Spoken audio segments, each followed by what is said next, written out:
Magandang araw. Ako nga pala si Shera, isang simpleng cashier sa isang maliit na grocery store. Sa kabila ng mahina kong puso, nakipagsapalaran ako sa hirap ng buhay dahil malaki ang pangangailangan namin ng pera. Pero hindi ko inaasahan na may isang estranghero ang nag-alok sa akin na maging isang surrogate mother. Bakit nga ba humantong ako sa ganito ang buhay ko? Nay, pasok na po ako sa trabaho! Pagpapaalam ni Shera habang palabas ng kanilang maliit na tahanan. Ilang minutong bumiyahe si Shera hanggang sa makarating siya sa isang maliit na grocery stores na kaniyang pinagtatrabahuan. Naging busy ang grocery store na pinagtatrabahuan ni Shera nang sumapit ang hapon.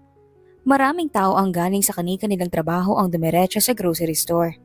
Pagdating sa grocery store, naging abala si Shera sa trabaho, lalo na sa pagdagsa ng mga tao sa loob. Bandang hapon, halos alas 8 na siya nakauwi. Pagod at nangangalay ang mga paa. Habang naghihintay ng jeep, napahikab siya. Ilang minuto pa siyang naghintay bago dumating ang isang jeep. Huminto ito sa kaniyang tapat kaya kaagad siyang sumakay. Halos 15 minutos lang ang kaniyang biyahe. Pilit ring nilalabanan ng dalaga ang antok. Pag-uwi niya, nadatnan niya si Simon na nag-aayos ng gamit nito at mukhang papasok ulit.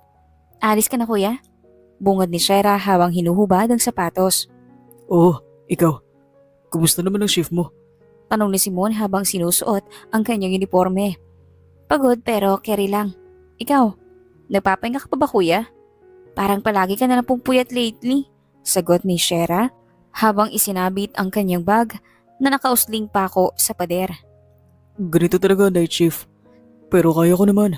Huwag mo kong alalahanin, bunso. Magpapahinga ka na. Baka kung ano pang mangyari sa'yo. Tumango si Shera at ngumiti. Opo kuya, matutulog na ako agad pagkatapos nito. Mag-iingat ka sa biyahe ha. Bago pa man tuluyang lumabas ng bahay si Simon, muli siyang nagbilin.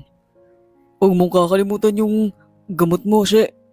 Mahal na mahal ka ni kuya. Mag-ingat ka palagi. Mahal din kita kuya. Tsaka, wagas ka naman makapag-alala kuya. Parang hindi tayo magkikita mamayang umaga ah. Natatawang pagbibiro ng dalaga. Pagpasok niya sa kwarto, bagsak agad siya sa kama. Hindi na nakapagpalit ng damit o naghugas ng muka. Nagising si Shera ng alas 4 ng umaga nang marinig niya ang pagtunog ng kanyang cellphone. Inaantok niyang inabot ito mula sa mesa at sinagot ang tawag. Hello? Ito po ba si Miss Shera? Ako po si Nurse Mia mula sa St. John's Hospital. Sabi ng isang babae mula sa kabilang linya. Agad siyang napabangon mula sa kama. Opo, ako nga po. Bakit po? Bakit nasa iyo po ang cellphone ng kapatid ko? Ano po nangyari? Sunod-sunod na tanong ng dalaga. Pasensya na po sa storbo, ma'am. Kapatid po ba kayo ni Simon Valiente? Ah, opo. Bakit po? May nangyari po ba sa kapatid ko? Halos maiyak na si Shera sa kaba. Naaksidente po yung kapatid mo kanina lang habang papunta sa trabaho. Kasalukuyan siyang nasa emergency room. Kailangan po namin ng kaanak para sa ilang desisyon. Po? Paano po? Anong nangyari sa kanya? Na-hit and run po siya. Hindi namin makuha ang buong detalye pero nasa critical na kondisyon siya ngayon. Mas mabuti pong pumunta na kayo dito kaagad. Napakabilis ng tibok ng puso niya, kasabay ng pagpatak ng mga luha sa kanyang mga mata. Opo, opo, papunta na po ako. Kaagad siyang dumiretso sa kwarto ng kanyang mga magulang at kinatok ang pinto. Nay, tay, gumising na po kayo, may emergency. Hindi nagtagal ay bumukas ang pintuan ng kwarto at bumungad sa kanya ang kanyang ama. Si Kuya Tay, naaksidente po siya. Nasa ospital po siya ngayon. Halos mamutla rin ang ama ni Shera nang marinig ang balita. Agad niyang ginising ang asawa at matapos ang mabilis na paliwanag ay nagmadali silang magbihis para pumunta sa ospital. Naiwan si Shera sa bahay at pilit na kinakalma ang sarili habang nag-aabang na balita mula sa ospital. Lumipas ang mga araw na pag-alaman ni Shera na comatose ang kanyang kapatid. Lumaki rin ang gastusin kaya kinakailangan nilang kumayod ng doble. She, kumusta kayo sa bahay? Tanong ni Lani habang walang tao sa counter. Napatingin si Shera kay Lani. Nagpilit siya ng ngumiti pero bakas ang lungkot sa kanyang mga mata. Eto Lani, mahirap pero kakayanin namin. Kailangan namin ng malaking pera para sa ospital. Hanggang ngayon nasa koma pa rin si kuya. Grabe She, hindi biro ang pinagdadaanan niyo. May tutulong ba ako? Salamat Lani pero kakayanin namin to. Kailangan na talaga naming magtipid. Habang nag-uusap sila, may lumapit na customer. Isang lalaki na malinis ang itsura at maayos ang pananamit. Habang inaabot ang mga binili, tiningnan nito si Shera ng matagal. Tila nag-aalangan. Pagkatapos nagbayad, nagsalita ang lalaki. Miss, pasensya na kung medyo off ang itatanong ko.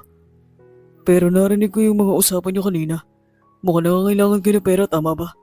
Nagulat si Shera sa tanong. Opo, pero ayos lang po. Personal na bagay lang po yun. I have an offer for you. Alam kong biglaan pero baka gusto mong pag-isipan. Naghahanap ako ng surrogate mother. At handa ako magbayad ng malaking halaga. Halos mabitawan ni Shera ang hawak na resibo. Napatingin siya sa lalaki. Po? Ano pong ibig niyong sabihin? I need a child for personal reasons. Magbibigay ako ng sapat na suporta sa iyo habang nabubuntis ka. At babayaran kita ng 500,000 pesos pagkatapos. Saglit na natigilan si Shera. Pag-isipan mo, miss. Alam kong hindi madali magdesisyon pero kung sakali, ibibigay ko ang number ko. Just call me. Iniabot ng lalaki ang calling card at umalis. Nabasa ni Shera ang pangalan nito sa calling card. Pharaoh San Luis? Teka, hindi ba siya yung sikat na negosyante palaging headline sa TVs at radyo? Nanlamig ang buong katawan ni Shera habang hawak ang calling card. Surrogate mother? Bulong niya sa sarili. Isang malaking desisyon pero kapalit ay perang makapagliligtas sa buhay ng kanyang kuya. Shera, alam mong delikado yan. Kahit pa sino siya, hindi mo alam ang tunay niyang motibo. Tsaka alam mo naman ang kalagayan mo, diba? Baka mapano ka pa. Napabuntong hininga si Shera. Tama si Lani. Hindi biro ang ganitong alok. Lalo pat mula sa isang estranghero na may kapangyarihan at kayamanan. Pero naisip niya rin ang sitwasyon ng kanyang pamilya. Ang patuloy na pagtaas ng mga gastusin at ang tila walang katapusang paghihirap nila. Magsaset lang ako ng meeting para magtanong. Siguraduhin mong hindi ka magpapadala ng emosyon siya. Alam kong desperado ka, pero wag mong ibaba ang sarili mo. Tumango si Shera. Ngunit alam niyang mas mahirap gawin iyon kaysa sabihin. Pero bakit ako? Ang dami niyang pera. Ang dami niyang mapagpipilian. Bakit sa isang tulad ko siya nag-alok? Wala sa sariling tanong ni Shera. Matapos ang kanyang shift, dumiretso si Shera sa ospital kung saan naroon pa rin si Simon. Wala pa ring pagbabago sa kondisyon nito. Tahimik na nakahiga na parang natutulog lamang. Nakatulog ang kanilang ina sa tabi ng kama habang mahigpit na hawak ang kamay ng kanyang kuya. Napaluhod si Shera sa gilid ng kama at mahigpit na hinawakan ang kamay ng kapatid. Bumalik sa alaala niya ang mga panahong ito ang nagtataguyod sa kanila kasama ang kanilang ama. Kaya kong gawin ang lahat para sa iyo, kuya. Kahit ano. Mahina niyang bulong habang tumutulo ang kanyang mga luha. Sa pagkakataong iyon, nabuo ang kaniyang desisyon. Kinabukasan, tumawag si Shera sa binatang nag-alok sa kanya.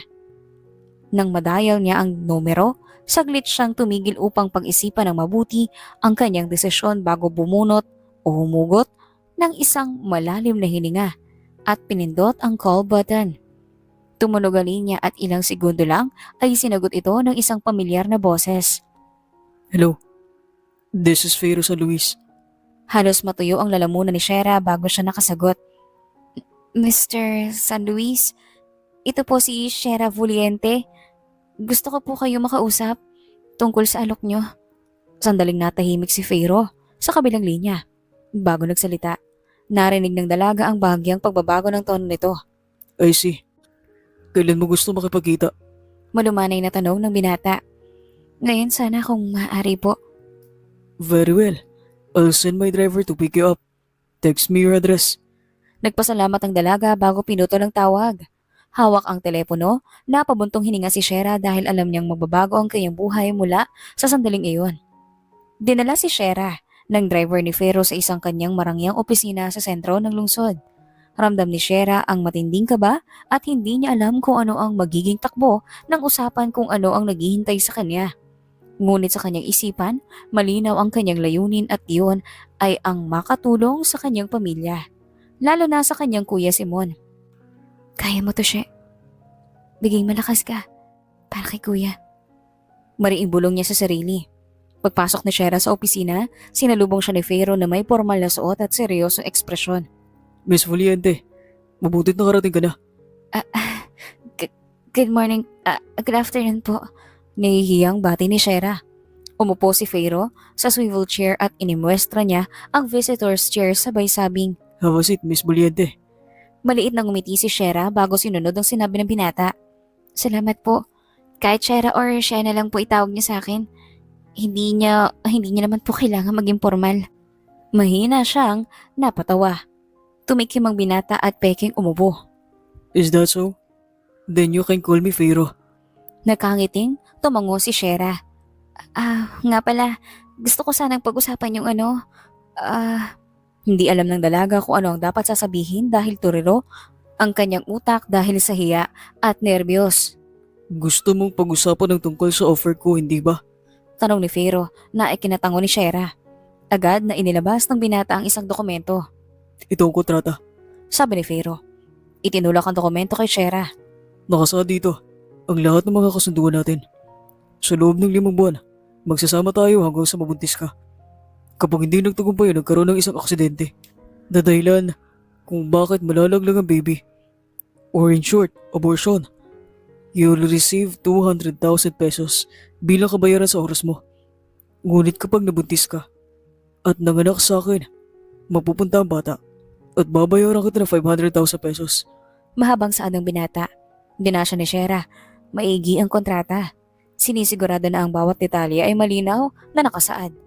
Napansin niya ang mga probisyon tungkol sa suporta sa kanyang kalusugan, mga regular check-ups, at mga pamantayan ng pamumuhay na ibibigay sa kanya habang buntis. Ngunit sa kabila ng lahat ng ito, ramdam niya ang bigat ng responsibilidad at ang mga sakripisyong kaakibat ng kasunduan. May tanong ka ba, Shera? Tanong ni Fero habang pinagmamasdan si Shera na nagbabasa. Nag-angat ng tingin si Shera. Anong mangyayari kung may komplikasyon sa pagbubuntis? Paano kung magkaroon ng problem? Gaya ng sabi ko kanina, ang lahat ng medical na gustusin ay sagot ko. Sisiguraduhin ko magiging ligtas ka sa buong proseso. And if you're worrying about your health, ako bahala sa'yo.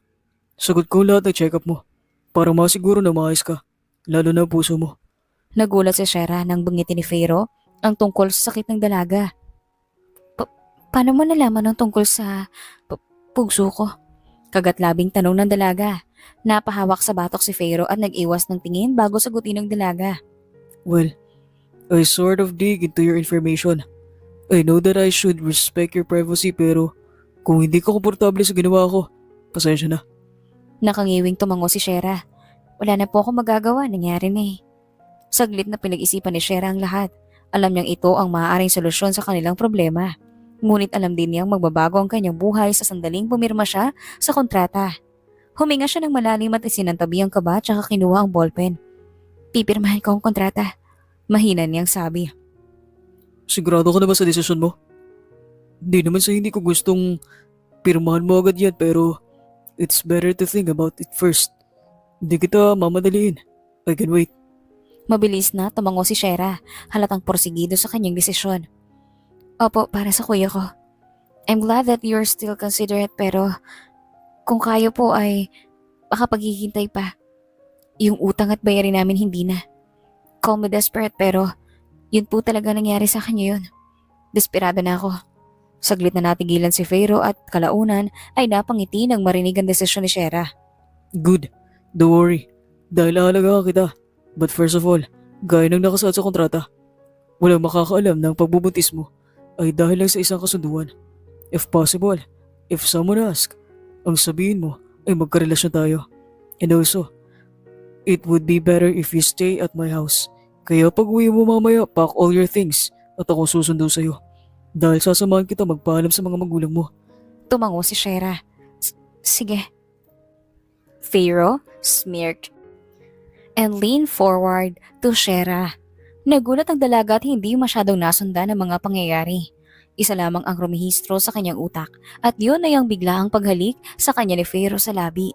Mula sa sariling napahawak ang dalaga sa sariling labi at natulala habang namumula ang matambok niyang pisngi. Welcome to my life, Shera. Or perhaps, I say, my love. Since nakasaad naman sa kontrata na kailangan nating umakto na isang couple. Let's treat each other nice, okay? Kinindatan siya ni Fero dahilan kaya nag-umpisang kumawala ang kilig at hiya sa buong sistema ng dalaga. Puwisit na lalaki to. Kakaumpisa pa lang namin pero ang lakas ng magpakilig. Saan ng dalaga sa kanyang isipan. Alas 5 na ng hapon nang sunduin ni Fero si Shera sa kanilang bahay tsaka sila dumiretso sa ospital kung saan nagbabantay ang mga magulang ng dalaga. Kabado si Shera dahil hindi niya alam kung ano ang magiging reaksyon ng kanyang mga magulang kapag nalaman nilang mayroon na siyang nobyo at ang malala ay titira pa siya sa bahay ng lalaki. Fero, paano kung hindi pumayag sila mama na sa bahay mo ko titira? I mean, masyado kasing biglaan.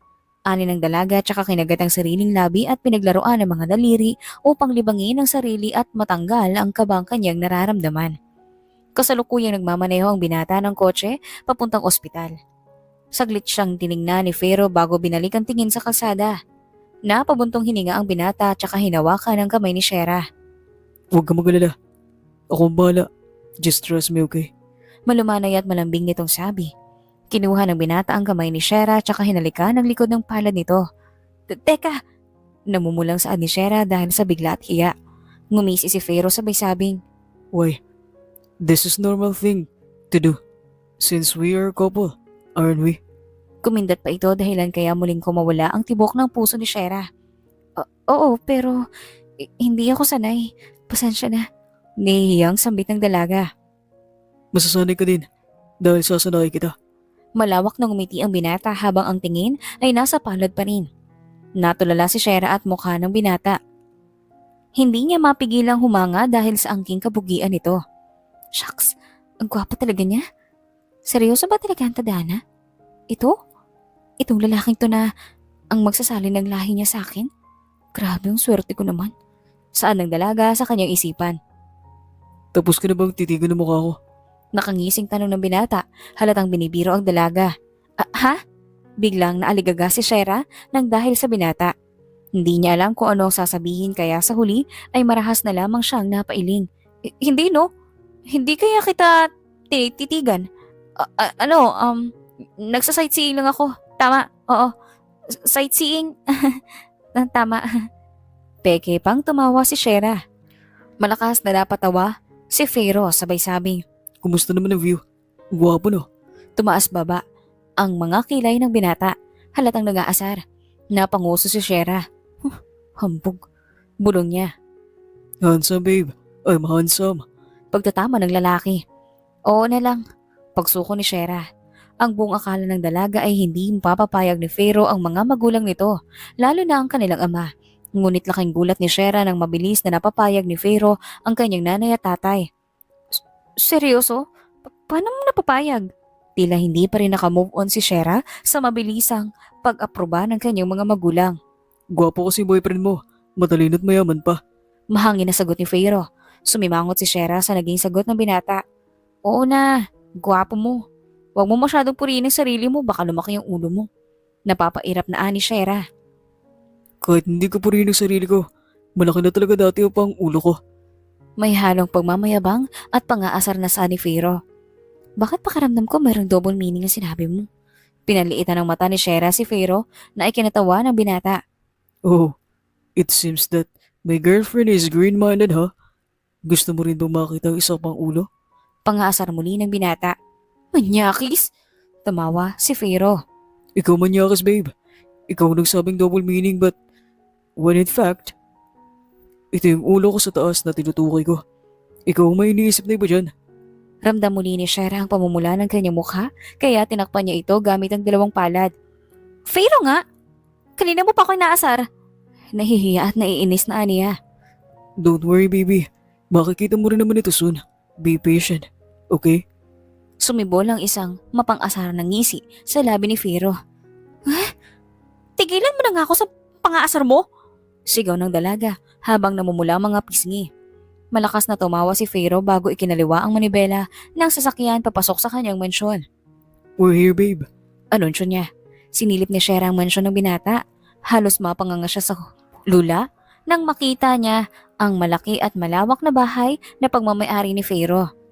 Seryoso? Ganito ka kayaman? Gulat na may pagkahalong manghang tanong ni Shera. Hinawakan ni Pharaoh ang baba ng dalaga tsaka hinarap ang mukha nito sa kanya. Well, wala pa itong meron ako sa ngayon na sa mamahalin ko sa inaharap. Walang halong pagmamayabang ang boses ni Pharaoh, ngunit hindi maiwasang mainggit ni Shera. Sana ganito din kami kayaman para hindi na mahirapan sina mama at papa. Pati na rin si kuya. Saad sa isipan ng dalaga. Eh, bakit malungkot ka? Iniisip mo ba ang kuya mo? Napansin ni Pharaoh ang bahagyang paglungkot ng mukha ng dalaga. Inilapit niya ang mukha niya sa mukha ni Shera sabay sabing, Huwag kang magalala. Hindi ba't sabi ko sa'yo, ako nang bahala sa lahat. muling namula si Shera nang halikan ng binata ang tungki ng kanyang ilong tsaka siya nito kinindatan. Isang buwan nang lumipas, simula nang tumira si Shera sa bahay ni Pharaoh. Natutuwa ang dalaga dahil tinutupad nga ng binata ang kanyang mga pangakong siya ang bahala sa kanya. Hindi rin maiwasang pamulahan si Shera tuwing naalala niya ang panahong nag-iisa ang kanilang katawan ng binata. Sinampal ng dalaga ang magkabilang pisngi gamit ang dalawang palad. Ano ba naman yung mga pilgi-isip mo, Shi? Namumulang sermon niya sa sarili. Bumuntong hininga ang dalaga at saka bumangon mula sa pagkakahiga sa sofa. Ay, makapaglinis na nga lang para kahit papano malibang ko sarili ko. Pagkakausap niya sa sarili, tsaka kinuha ang walis at dustpan. Mag-isang naiwan si Shera sa bahay ni Pharaoh dahil nasa trabaho ang binata.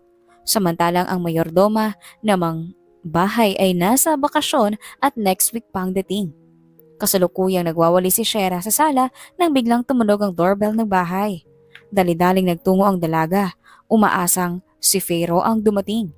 Ngunit laking gulat niya nang ibang tao ang bumungad sa kanya pagkabukas niya ng pintuan. Who are you? Taas kilay na tanong ng bagong dating. Tahimik at palihim na inobserbahan ni Shera ang itsura ng taong nasa harapan niya. Isang sopistikada at sosyal na babaeng palagay niya ay nasa middle 50s na ang nakatayo sa kanyang harapan. Ako po si Shera Valiente, ma'am. Magalang na saad ng dalaga. Shera, isa ka ba sa maid ng anak ko? Tanong ng ginang tsaka pumasok sa loob ng bahay kaya tumabi si Shera upang bigyan ito ng daan. Po? Gulat na tanong ng dalaga. Huwag ka nang tumunganga dyan. Where's my son? Mataray na ani ng ginang. Nasa opisina po siya. Ma'am, teka po tawagan ko lang saglit. Halos magkanda utol-utol, nasagot ni Shera. Tumango lang ang ina ni Pharaoh at naupo sa sofa. Dinukot ni Shera ang kanyang cellphone mula sa bulsa at tinawagan ang numero ni Pharaoh. Ilang segundo lang ay sumagot na rin ang binata. Hello, She. May problema ba? Bunga ni Pharaoh. Kinagat ni Shera ang kanyang kuko. Saka ba bago nagsalita? Ano kasi, yung mami mo nandito. Hindi ko alam ang sasabihin ko. Mahinang saad ng dalaga. What? Narinig ni Shera na napamura si Pharaoh sa kabilang linya dahil kaya napangiwi ang dalaga. Wait for me there. I'm on my way. Matapos noon na ibinaba niya na ang tawag. Lumapit si Shera sa pwesto ng ina ni Pharaoh. Excuse me po, ma'am. Naputol sa pagsasalita si Shera nang kaagad na nagsalita ang ginang. Preya. Tawagin mo kong Senyorita Preya. Maarting ani nito. Napalunok si Shera bago muling nagsalita. Senyorita, pauwi na daw po si boss. Tumango na lamang ang ginang at kinalikot ang mamahalin nitong telepono. Umupo na lamang sa hagdan si Shera habang hinihintay si Pharaoh. Ramdam niya ang matinding kaba at takot dahil kay Preya. Pagkatapos ng ilang sandali, dumating si Pharaoh sa bahay na mayroong dalang pagkain. Ma, what are you doing here? Lumapit sa ina ang binata, tsaka hinalikan ang pisngi nito. Ano pa nga ba? Eh di ang bisitahin ka. Taas kilay na sagot ni Preya. Napailing na lamang si Pharaoh. Fine, come on. Kumain na muna tayo. Ay bet nagugutom ka na ba? Kaya dumaan muna ako sa isang resto. Pharaoh guided his mother to the kitchen while searching for Shera. Pharaoh, pagtawag ng dalaga sa pangalan ng binata. Nagtama ang kanilang mga mata. Sinenya sa ni Pharaoh na sumunod sa kanilang dalaga. Nakayukong naglakad si Shera papunta ang kusina. Si Pharaoh ang nag-asikaso sa lahat habang nakaupo si Preya. Sa hapagkainan, samantalang si Shera naman ay nakatayo lamang sa gilid. Dahil hindi niya alam kung paano siya aakto sa harapan ng mama ni Pharaoh. Nagulat si Shera. Naakayin siya ni Pharaoh patungo sa lamesa at pinaghila ng upuan. Pharaoh, bakit mo sinabay ang maid mo sa pag-lunch natin? I know that you're kind, son, but please. This was supposed to be our mother and son bonding. May halong inis sa boses ni Freya. Namula si Shera, halatang nahihiya sa sitwasyon. Pero bago pa siya makapagsalita, sumingit na si Feyro. Ma'am, Shera is not my maid. She's my fiancé. Sagot niya habang diretsong nakatingin sa mata ng ina. Natigilan si Freya at kitang-kita ang gulat sa kanyang mukha. Ano? Fiancé? Bakit ko ngayon lang nalaman to? Ma'am, we wanted to keep it private for a while. Paliwanag ni Feyro. Sinubukan niyang gawing mahinahon ang sitwasyon. Pero wala nang dahilan para itago pa. Nang hiklakbot ang mukha ng ina ni Feyro. No! Hindi siyang nararapat para sa'yo, Feyro. Paano mo nagawang magdesisyon ng ganito nang hindi man lang kami sinasabihan ng ama mo? Inis na sambit ni Freya. Ma'am, this is my life. I love Shera, and I choose her. Sagot ni Feyro. Umigting ang panga. I hope you can respect that. Namula naman si Shera ng hindi o dahil sa narinig. Alam ng dalaga na nagpapanggap lamang si Feyro ngunit hindi niya maiwasang kiligin. Tumaas ang kilay ni Freya. Hindi makapaniwala sa narinig. Kailan ka pa naging matigas ang ulo mo? Feyro? I cannot accept this. Natigilan si Shera, ngunit bago pa siya makapagsalita, huminga siya ng malalim at tumingin kay Freya. Alam ng dalaga na hindi lamang siya pwedeng umupo at manahimik.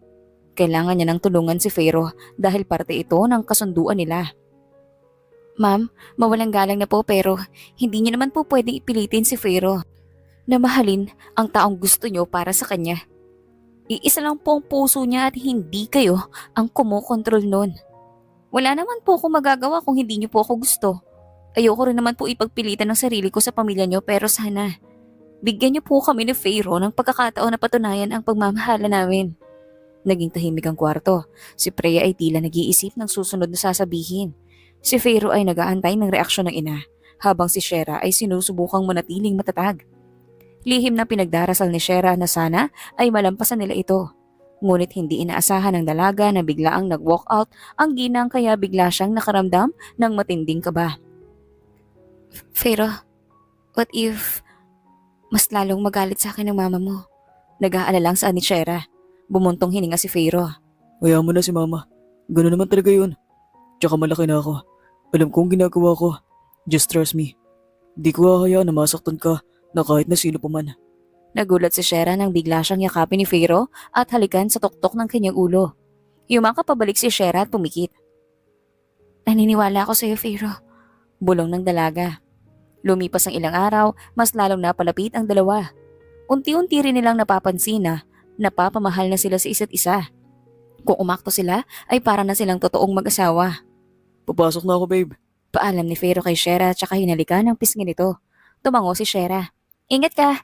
Paalis na ang binata nang may maalala si Shera kaya pinigilan niya ito. Babe! Alis na pala ako mamaya ha. Makikipagkita ako sa mga kaibigan ko. Nag-thumbs up si Feyro. Got it, babe. Nang marinig ni Shera ang pag-alis ng sasakyan ni Feyro, kagad siyang naligo at nag-ayos upang makipagkita sa kanyang mga kaibigan. Matapos mag-ayos, dali-daling nagtungo si Shera sa isang resto na pinagkasunduan nilang magkakitaan. Pagpasok pa lamang ng dalaga sa resto, nakita niya agad sina Rio at Alice na masayang naghihintay sa kanya. Kumaway si Alice sa kanya, kaya dali-daling lumapit si Shera sa pwesto nila. She, nandito ka na! Biglang dinamba ng yakap ni Alice ang dalaga na ikinatuwa nito. May magandang balita kami sa'yo, bungad ni Alice na hindi maitago ang excitement. Nang tumingin ng diretsyo kay Alice at Rio. Ano ba yung balita niyo? Nakangiting tanong ng dalaga. Nagsimula nang magkamalay si Simon. Halos mapatigil sa paghinga si Shera. Biglang nablangko ang kanyang utak. Tila ayaw mag-sink in sa kanyang isipan ang ibinalita ni Alice. Maya-maya pa'y unti siyang napasinghap. Nag-uumapaw ng saya ang puso ni Shera nang marinig niyang sinabi ng kaibigan. Talaga? Nagising na si kuya? Napalunok si Shera. Pinipigilan din niya ang sarili na maiyak sa tuwa. Oo, kanina lang. Binisita kasi namin siya kanina ni Kuya Rio tapos nung paalis na kami, bigla niyang dinilat ang mga mata niya. Pagkikwento pa ni Alice, napayakap ng mahigpit si Shera kay Alice at hindi na napigilan ng pag-iyak sa tuwa. Salamat. Salamat talaga, Diyos ko. Bulong niya. Pagkatapos ay niyakap din niya si Rio ng mahigpit. Hindi alintana ni Shera ang mga taong naglalakad sa paligid. Para sa kanya, ito ang pinakamasayang araw sa kanyang buhay mula nang maaksidente ang kanyang kuya. Hapon na nang makauwi si Shera. Hindi pa rin dumadating si Fero kaya nagdesisyon ng dalaga na magluto na lamang. Alas 7 na ng gabi nang marinig ni Shera ang pagdating ni Fero. Dali-dali niyang pinabuksan ng pinto ang binata. Welcome home, babe. Masiyang, bungad ng dalaga. Nagulat si Fero sa biglang pagsulpot nito.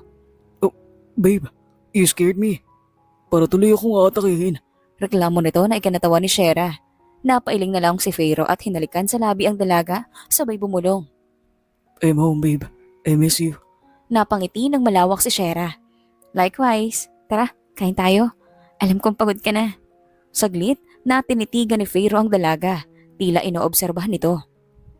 Mukhang masaya ka ngayon Puna niya. Sinong hindi sasaya? Binalita kasi sa akin ng kaibigan ko nagising na daw si kuya. Sayang nga at hindi ko matawagan sila nanay kasi naibenta nila nun yung mga cellphones na ginagamit nila eh. Nahawa si Fero. Sa ngiti ni Shera na halatang natutuwa sa nangyayari. That's great, babe. Sigurado ako malapit nang gumaling ang kuya mo. Tura ng binata. Nayakap ni Shera ang baywang ng binata tsaka isinubsob ang mukha nito sa dibdib ni Fero. Salamat. Sobrang thank you sa ginawa mo. Siguro kung wala ka, baka hindi namin kakayanin ang lahat ng to. Bulong ni Shera. Ginagawa ko lang ang pangako ko. Hindi ba't sinabi ko na sa'yo na ako nang bahala sa lahat? Hinaplos ni Fero ang buhok ni Shera. Nga pala. Gusto mo bang sumama sa akin bukas? Bibisitahin ko si kuya. Napabuntong hininga si Fero bago umiling. Sorry, babe. Gugustuhin ko man na samahan ka. Kaso may board meeting ako bukas at marami akong pipirma ang papeles. Baka sunduin na lang kita. Basta tawagan mo lang ako. Napanguso ang dalaga at wala nang ibang nagawa kundi ang tumango. Ngunit sa loob-loob niya'y malawak siyang napangiti. Balak din kasing magpa-check up ni Shera. Parang may kutob ang dalaga na buntis siya dahil ilang araw na siyang nagsusuka.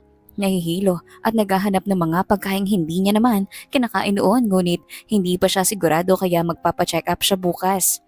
Gusto rin niyang sorpresahin si Fero kung sakali mang tama ang kutob niya. Kinabukasan, hinatid ni Fero si Shera sa ospital bago ito nagtungo sa kanyang kumpanya. Habang naglalakad si Shera papasok sa ospital, tila kabado ito ngunit pinilit niyang maging kalmado para sa kanyang check up. Samantala, sa opisina ni Fero, abala siya sa mga papeles nang biglang pumasok si Freya. Fero, we need to talk. Seryoso nitong sabi sabay umupo sa harap ng desk ng anak. Napabuntong hininga si Fero. Inayos niya ang kanyang upuan at hinarap ang ina. What is it, ma? I'm kinda busy as of this moment. May meeting pa ako mamaya. Tila walang paki si Freya sa sinasabi ng anak. Inilabas nito ang isang sobre mula sa kanyang bag at inilapag sa mesa. Look at this. You need to see them. Mariing aniya. Tinignan muna ng matagal ang binata ang kanyang ina bago kinuha ang sobre at binuksan ito. Tumambad sa kanya ang mga larawan ni Shera na kayakap ang isang lalaki sa loob ng isang resto. Napatigil siya at seryosong tinitigan ang bawat larawan. Who's this man? Malamig na tanong ni Fero. Sa bawat anggulo ng larawan na kanyang nakikita ay humihigpit ang pagkahawak niya dito hanggang sa malukot ang mga ito. That's what I've been telling you, Fero. Shera is seeing someone else. She's using you. Pera lang habol niya sa'yo. Hindi mo alam baka kapag umalis ka, ay nakikipagkita rin siya sa kabit niya. You need to leave her before you get hurt, son. I'm just doing this for you kasi ayoko na masaktan ka. Madiin na sabi ni Freya. Nanatiling tahimik si Fero. Hindi niya alam kung paano iproseso ang nakita. Hindi niya kilala ang lalaki sa larawan kaya't nagtatalo ang kanyang isipan kung totoo nga ba ang may karelasyon si Shera. Ma, alam kong concern ka. Pero hindi ka pwedeng husgahan si Shera base sa mga larawan lang na to. I need to talk to her. Mariing sagot ni Fero. Pilit na pinipigilan ang emosyon. Fero, open your eyes. She's cheating on you. Hindi mo ba nakikita ang ebidensya? Ayokong masaktan ka, anak. Pagpilit ni Freya. Tumayo si Fero at seryosong hinarap ang ina. I'll handle this, mama. Pero sa ngayon, I need you to stop meddling in my relationship. Napatigil si Freya.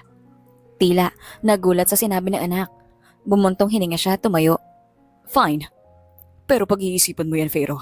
Ayoko magsisi ka sa huli. Babala nito bago lumabas ng opisina. Naiwan si Fero na puno ng tanong sa isipan. Kailangan niyang makausap si Shera at linawin ang lahat. Dinukot niya ang telepono sa kanyang bulsa at tinawagan ang dalaga. Hey babe, kumusta ang kuya mo? Tanong ni Fero. Pilit itinatago ang kaba. Okay naman babe. Nakausap ko na rin si kuya, pero saglit lang kasi kailangan daw niya magpahinga. Pwede ba tayo mag-usap mamaya? May gusto akong sabihin. Sagot ni Shera. Tila may saya sa boses nito. Of course. May kailangan din ako itanong. Sige, bye-bye. Huling saad ng dalaga bago naputol ang tawag. Pharaoh gripped his phone tightly at his frustration rushed to his body. Pagdating ni Pharaoh sa bahay, agad niyang binuksan ang pinto at nakita si Shera na nakaupo sa sofa na naghihintay sa kanya. Nakita ng dalaga ang seryosong ekspresyon ng binata kaya agad rin itong tumayo. Babe, may problema ba?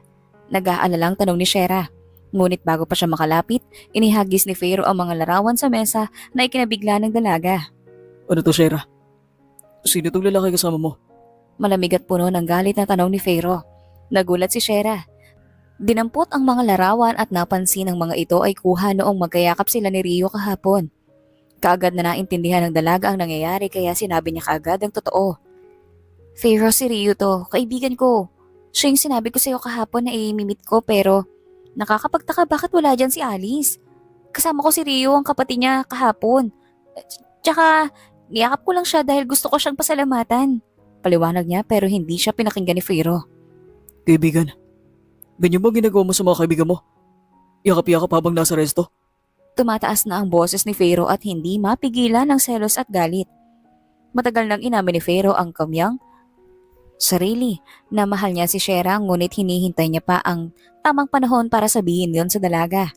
Balak niyang umamin sa oras na matapos ang kanilang kasunduan ngunit hindi niya inaasahang mangyayari ito. Matagal mo na ba ako niloloko? May halong sakit at galit at tanong ni Pharaoh. Baka ramdam niya ay trinaydor siya. Hindi kita niloko. Wala akong ginawang masama. Matalik ko lang na kaibigan si Rio at wala kaming relasyon na lampas doon. Gaya na nga nasabi ko kanina. May kasama pa kaming isang babae. Mariing sagot ni Shera. Pilit na nilalabanan ng duha. Pero hindi na nakontrol ni Pharaoh ang kanyang emosyon. Naging mabait ako sa'yo, Shera. I gave you everything you need tapos ito lang gaganti mo sa akin. For Pete's sake, Shera, I treated you nicely to the point na mismong ako nahulog sa'yo. Galit na sigaw ng binata. Ano? Hindi makapaniwala si Shera sa kanyang narinig. Minahal kita tapos malalaman ko na lang may iba ka palang karelasyon? Mabait na sambit ni Pharaoh. Napailing si Shera at napaiyak. Hindi, Pharaoh, mali ka nang iniisip. Ikaw lang yung minahal ko. Walang katotohanan ang lahat ng to. Malakas na napahikbi ang dalaga. Tinakpan ni Pharaoh ang kanyang tenga. Enough. Ayoko na makinig sa mga kasinungalingan mo. Let's end this. Tapusin na natin ang lahat. Let's end our agreement. Sa kanyang galit, dinampot niya ang isang cheque mula sa kanyang bag at inihagis ito sa paanan ni Shera. Ito ang bayad ko sa'yo. Tapos na usapan natin. Leave. Umalis ka na sa bahay ko. Umalis ka na sa buhay ko. Umiigting ang pangang sambit ni Pharaoh. Nalaki ang mga mata ni Shera sa narinig. Pharaoh, please maniwala ka. Hindi totoong mga to. Bakit mo ba ako ayaw pakinggan? Lumuhod siya, pilit na umaabot sa kamay ni Pharaoh. Kaagad na umatras si Pharaoh at iniwas ang tingin kay Shera dahil hindi niya kayang makitang umiiyak ang dalaga. Nasaktan siya sa nakitang ganito si Shera ngunit mas nasasaktan siya nang dahil sa ginawa ng dalaga. Hindi ko na kailangan na paliwanag mo. I don't need you anymore, Shera. Umalis ka na. Ramdam ni Shera ang pagkirot ng kanyang mahinang puso at pakiramdam niya ay hindi na siya makahinga. Umiiyak na tumayo si Shera at hindi kinuha ang checking binato sa kanya ng binata. Pero, mali ang lahat ng to pero aalis ako. Kung yun ang gusto mo. Gusto ko lang sabihin na kahit kailan ay hindi ko iniisip na pagtaksilan ka. Kahit na walang katotohanan ng relasyon natin. Kahit nagpapanggap lang tayo. Minahal pa rin kita. At umasa ako mamahalin mo rin. Huling saad ni Shera bago umalis, bitbit ang envelope na resulta ng kanyang check-up. Hindi sumagot si Fero. Nakatanaw lang habang umalis si Shera. Naglalakad palabas ng bahay. Fero, magiging daddy ka na. Pero malas nga lang at hindi mo man lang narinig ang masayang balita ko. Bulong ni Shera. Lumipas ang 5 taon simula nang umalis si Shera sa buhay ni Fero. Napilitang umuwi ang dalaga sa kanilang probinsya para muling makapagsimula ng bagong yugto ng kanyang buhay. Alang-alang sa kanyang anak.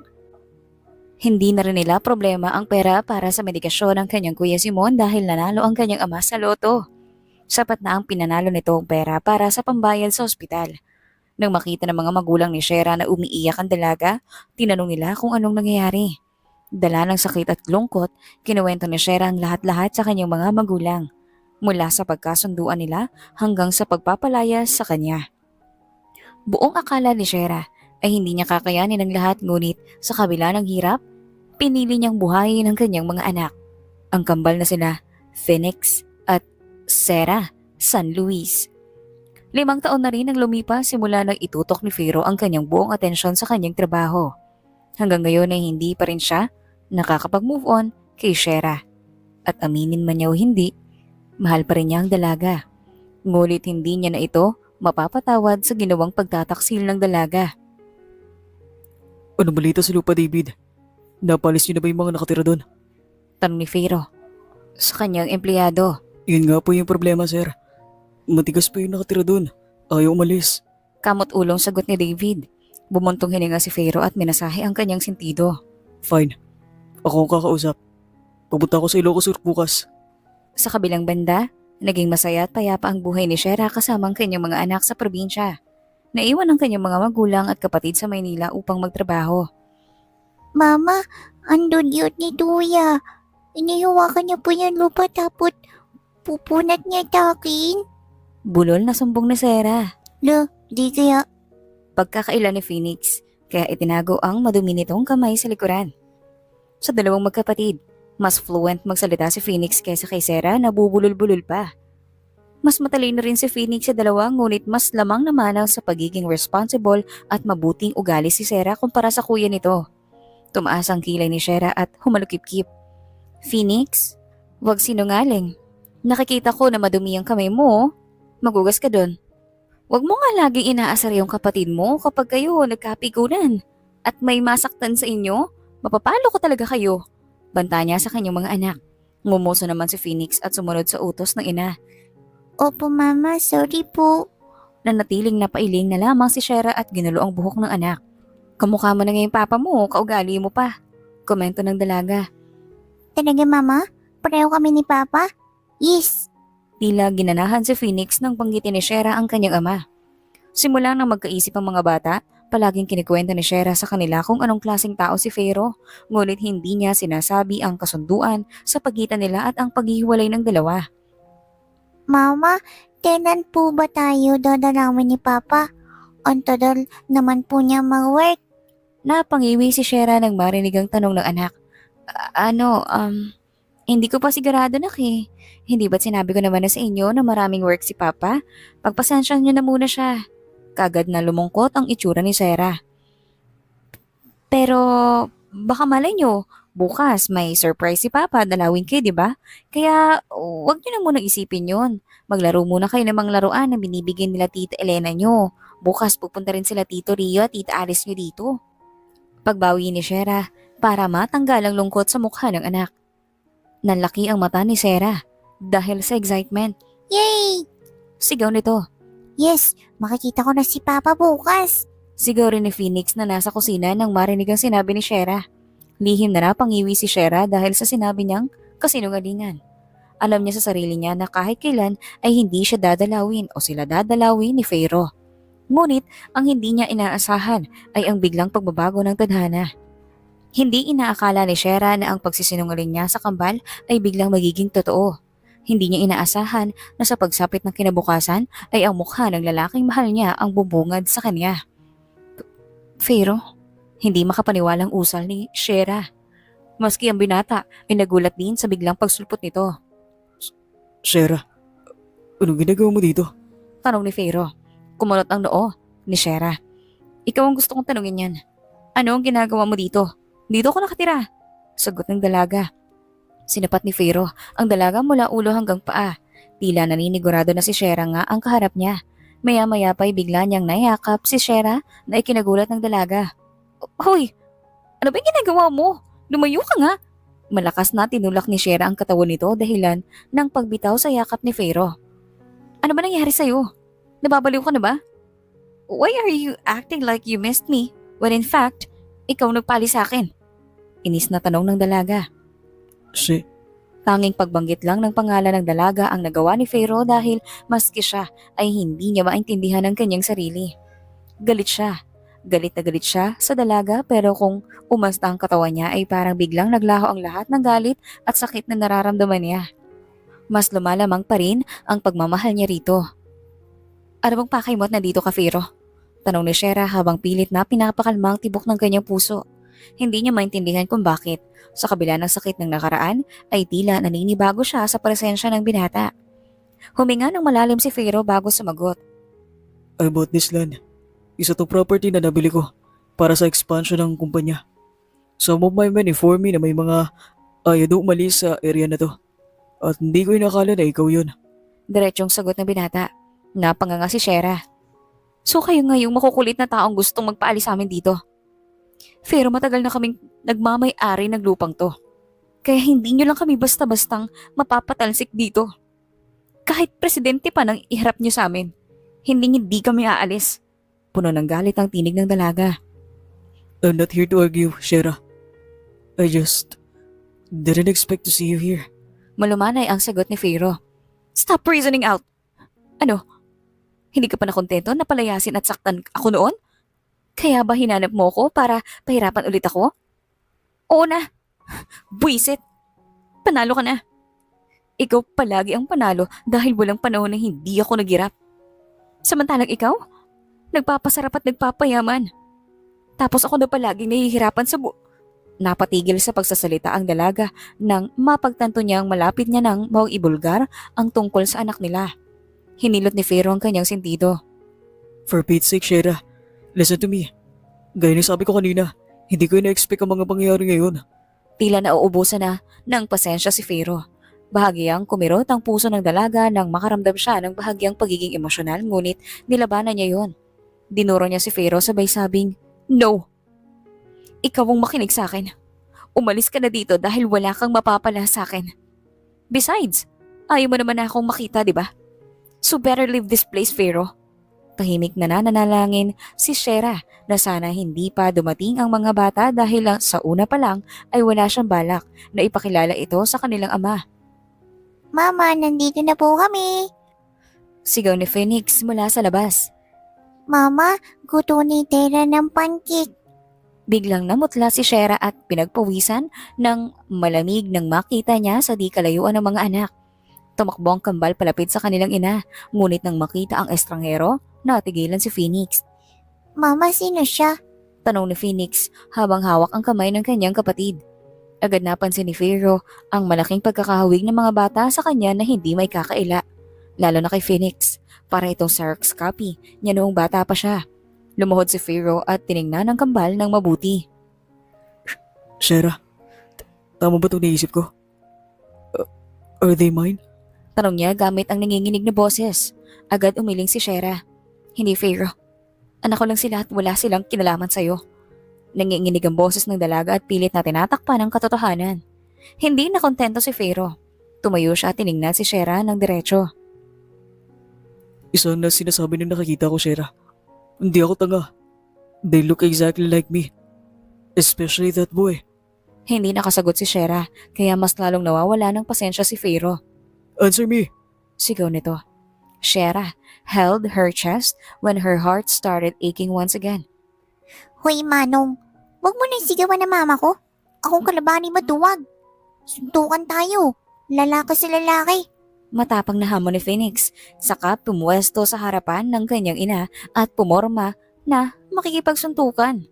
Bumuntong hininga si Fero at pilit na pinapahinaw ng sarili. Shera, please. Tell me the truth.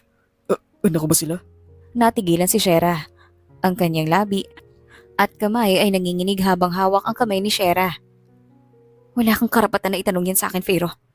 Tugon niya, pilit pinapatapang ang sarili sa kabila ng pananakit ng kanyang puso. May karapatan ako, Shera. Kung sino ang mga anak ko, may karapatan ako malaman. Sabihin mo yung totoo. Tumataas ng boses ni Fero, halatang naguguluhan at hindi maitago ang pugso ng damdamin. Bakit pa?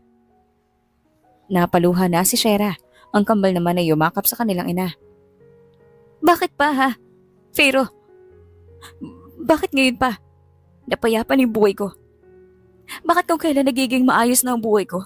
Tsaka ka dumating. Para sirahin ulit na. Ganun ba? Tama na please.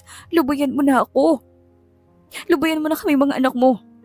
Ang sakit-sakit na kasi. Sa una pa lang, ikaw ay may gusto na umalis ako. Dahil lang nasa maling pagkakaunawa mo. Nagpakain ka sa emosyon at pagbe-brainwash ng mama mo. Ikaw nagpali sa amin tapos ngayon sasabihin mo may karapatan ka? Oo, bunga sila ng kasunduan natin. Pero bago ko sinabing buntis ako, tapos na tayo.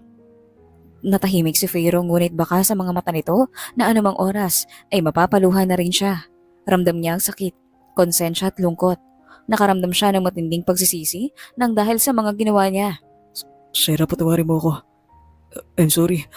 Naging tanga ako. Napamura si Fero at sinubunutan ng sarili.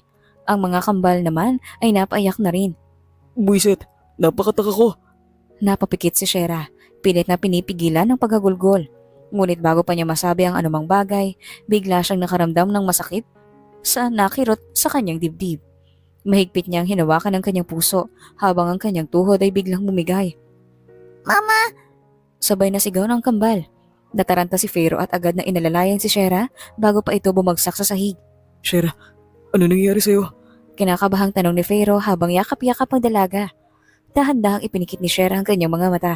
Ngunit bago tuluyang mawala ng malay, mahina siyang bumulong. Pero, yung bata... Tuluyan nang nawala ng malay si Shera sa bisig ni Fero. Magpalakas ka, Shera. Stay with me. Ayusin pa natin to. Babawi pa ako. Gagawin ko lahat. Madiin niyang sambit, tsaka binuhat ang dalaga at pinasunod ang mga bata sa kanya patungo sa kotse. Nang makarating sila sa ospital, kaagad na itinakbo sa emergency room ang dalaga. Naiwan ang mag-ama sa labas. Pilit na pinapatahan ni Fero ang mga anak. Pasensya na kayo mga anak. Walang kwenta ang tatay nyo. Wala na akong nagawang mabuti para sa mami nyo. Para sa inyo. Puro na lang kapalpakan. Pangaramdam ko tuloy, nakakayang tawagin nyo akong papa nyo. Mapait na saad nito. Ayoko sa'yo. Sinaktan mo si Mama. Galit na sigaw ni Phoenix. Saglit na napahinto sa pag-iyak si Shera nang makita niyang umiiyak ang kanilang ama. Kinalabit niya ang kanyang kapatid tsaka ito binulungan. Tuya, wag kang ang epal. Tingnan mo di Papa, nag-cry siya. Ikaw ka di. Napayak mo di Papa. Tsaka, nagduri naman siya. Bulong ni Shera. Pero Sarah, pinayak niya si Mama. Saad ni Phoenix. Tuya naman, parang ing-ing. Problema na nila yung Mama yun. Bata, katama natin si Papa. Inis na sambit ni Shera. Saglit na napaisip si Phoenix at kalaunay tumango. Napangiti si Shera at niyakap ang kaniyang ama sa labis nitong kinagulat. Ngunit kalaunay binuhat ang batang babae. Papa, bati na po tayo. Bata, no mo na po na ipabakray si Mama. Sambit nito.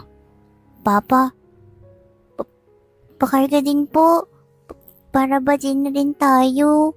Nahihiyang sambit ni Phoenix ngunit hindi rin niya maitago ang excitement na maikarga siya ng kanilang ama. Masaya namang sinunod yun ni Fero. Ilang minuto silang nanatili sa ganong posisyon habang naghihintay para kay Shera. Patuloy din sa pagkwento si Shera kahit nabulol ito magsalita.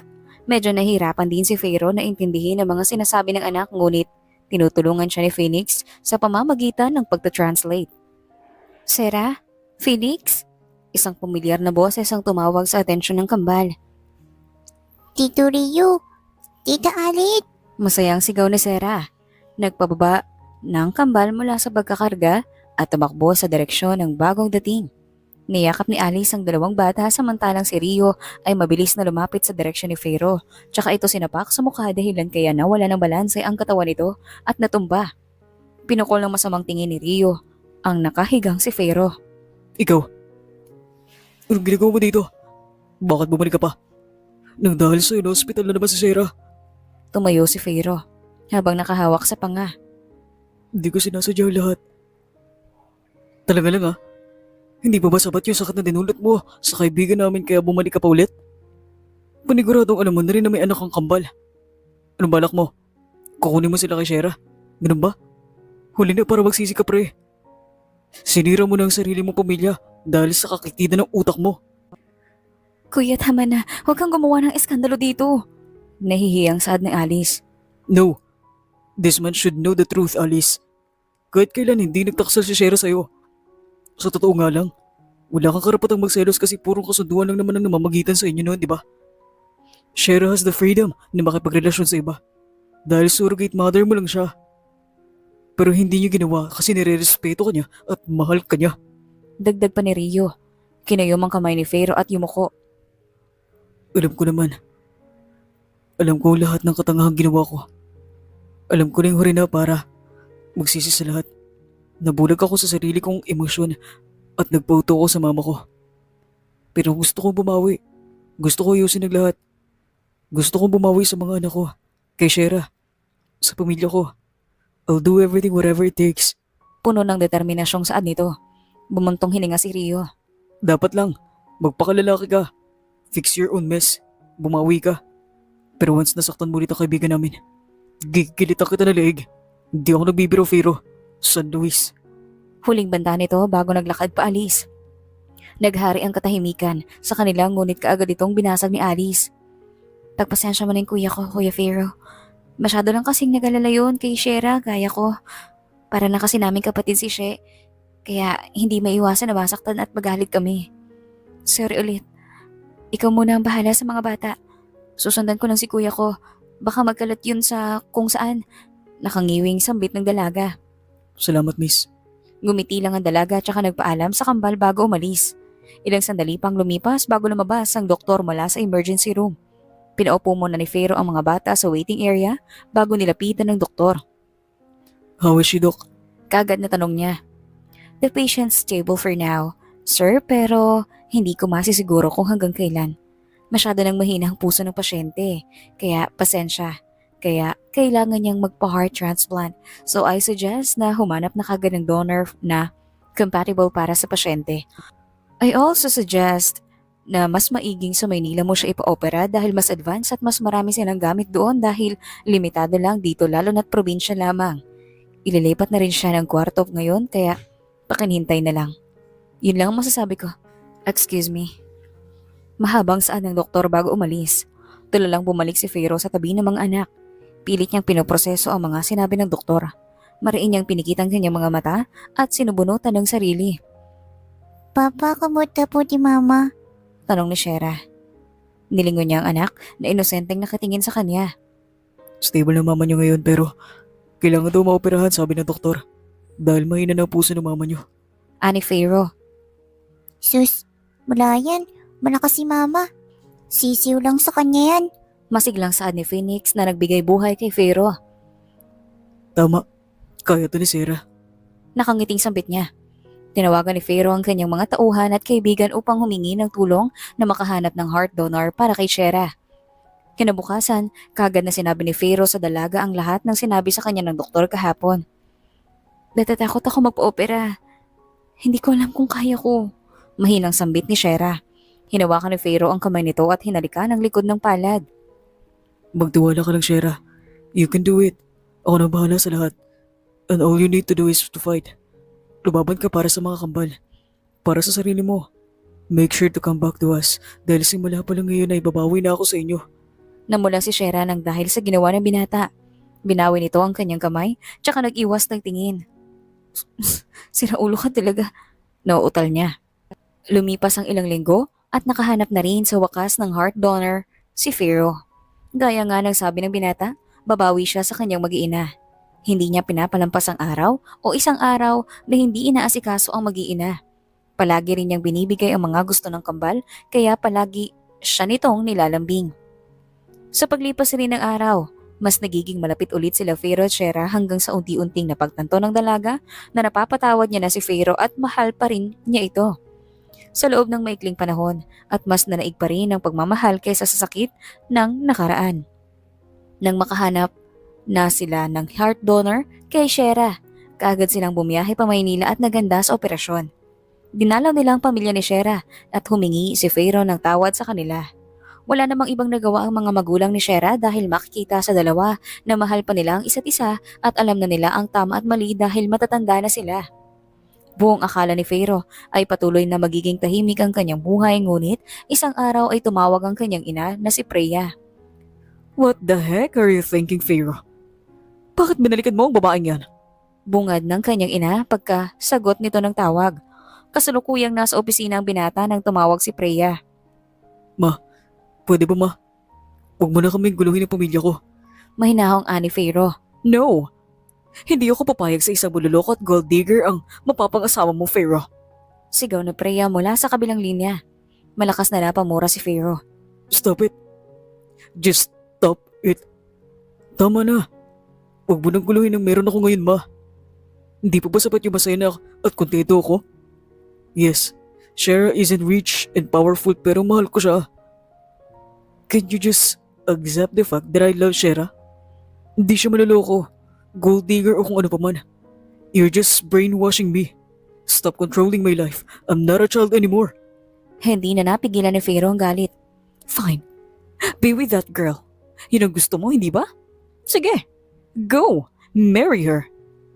Pero itong sasabihin ko sa'yo, Fero. Once napakasalan mong babaeng yan, wala kang makukuhang mana sa akin at itatakwil kita bilang anak. Freya gritted her teeth. Then fine.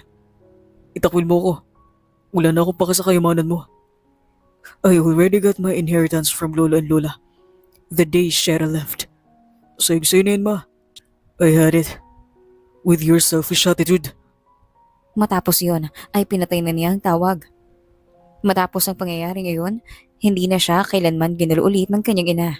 Mukhang pinanindigan nito ang pagtatakwil kay Fero ngunit wala naman itong kaso sa binata dahil ang gusto niya lang ay ang makasama ang kambal at si Shera. The day of Shera's operations came. Ilang oras na naghintay sila sa labas ng operating room kasama ang kambal, si Simon, ang mga kaibigan ni Shera, pati na rin ang mga magulang. Laking tuwa ng lahat nang maging successful ang operation.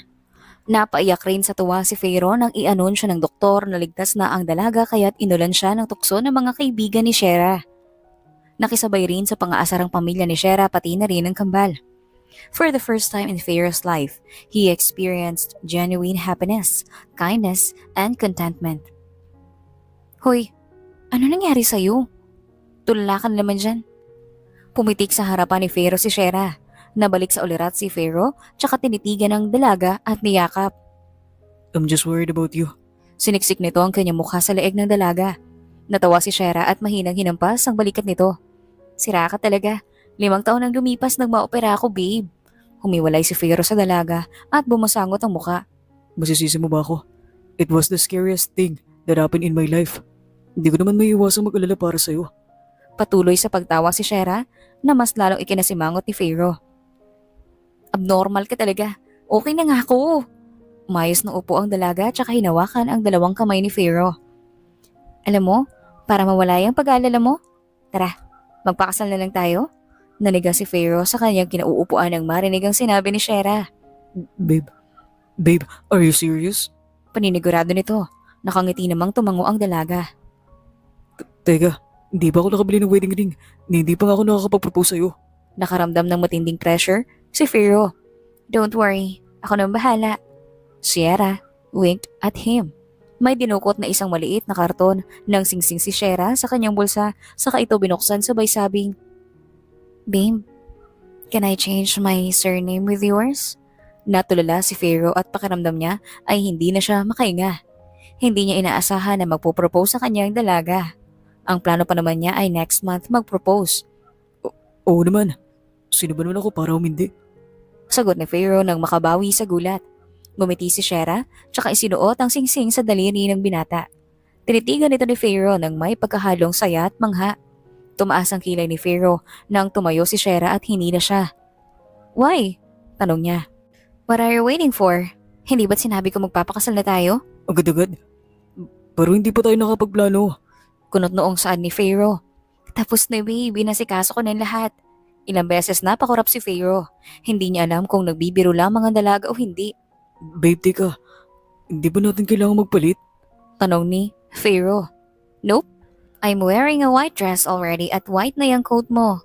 Since ayaw mo namang pumunta sa opisina, magpakasal na lang tayo." Masayang sambit ng dalaga. Naglakad sila papunta sa backyard, ang kanilang garden, habang hila-hila ni Shera si Pharaoh. Nagulat ang binata nang makita ang garden na puno ng dekorasyon. Nandoon din ang pamilya ni Shera, mga kaibigan nila, ang kambal na anak pati na rin ng pari. Babe, Hindi alam ni Pharaoh kung ano ang sasabihin niya. "Palagi kasing ikaw nag-aasikaso sa lahat ng bagay simula pa man noong una tayong magkakilala. Kaya ngayon, gusto kong bumawi. This time, ako naman ang bahala sa lahat." Shera kissed his cheeks as she smiled wildly. Napabuntong hininga si Pharaoh at kalaunay napatawa. talagang plinano mo ito, no? Tumawa rin ng dalaga. "Aba, syempre naman." Umagaw sa atensyon ng lahat nang pumalakpak si Simon. Okay, enough with that, lovebirds. Let's get your wedding ceremony started. Malakas na aniya na ikinasigaw ng lahat sa tuwa. Kahit sa isang simpleng kasal at wedding reception ay labis-labis naman ang tuwang naidulot nito, lalo na sa bagong mag-asawa na sina Shera at Pharaoh. Mahal na mahal kita, Shera. Ikaw at ikaw hanggang sa uli. Bulong ni Pharaoh sa kahinalikan ng dalaga sa labi. "Mahal din kita, Pharaoh. Ikaw lang at wala nang iba pa." Sambit ni Shera, tsaka sinagot ang halik ni Pharaoh.